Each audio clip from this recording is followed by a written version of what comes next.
It's been a little over 2 weeks since I've had an oven, so I haven't been able to make sourdough bread, and I really want to. So I'm going to mix up some dough, but just half of it, and try to cook it in my air fryer. So let's see how this turns out. I'm going to start off with 50 grams of my sourdough starter, 175 grams of water, 250 grams of bread flour, and 5 grams of salt. Go ahead and mix this together. Now that it's starting to combine, I'm just going to knead it. Go ahead and cover, and then I'll come back in 30 minutes and do my stretch and folds, and I'm gonna do 3 rounds, 30 minutes apart. Going to do my first round of stretch and folds, and what I do is just pull up the side and then fold it in, and then you go clear around your bowl. You wanna make sure your hands are wet for this. And then I'll come back in 30 minutes and do round 2. Now that I just finished my last round of stretch and fold, I'm gonna go ahead and cover and let it rest for 6 to 12 hours, and then I will come back and shape it. Looks like my dough is ready to shape now.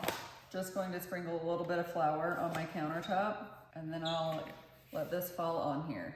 I'm gonna fold it into thirds, and then I'll rotate it and then tuck the ends under, rotate, tuck the ends under.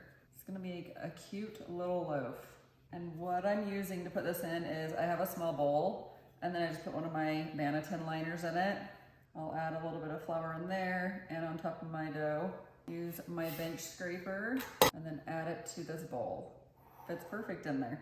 Then I'm just gonna cover it with my shower cap, and I will bake it in the air fryer tomorrow. Okay, so I just preheated my air fryer on the bake setting to 400 degrees. Going to put my sourdough bread here on the parchment paper, and then I'm going to score it. I'm going to place it in my air fryer basket, and I'm not exactly sure how long I'm gonna cook it for, but I'm gonna start it off.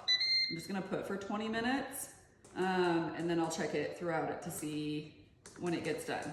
So let's wait and see how this turns out.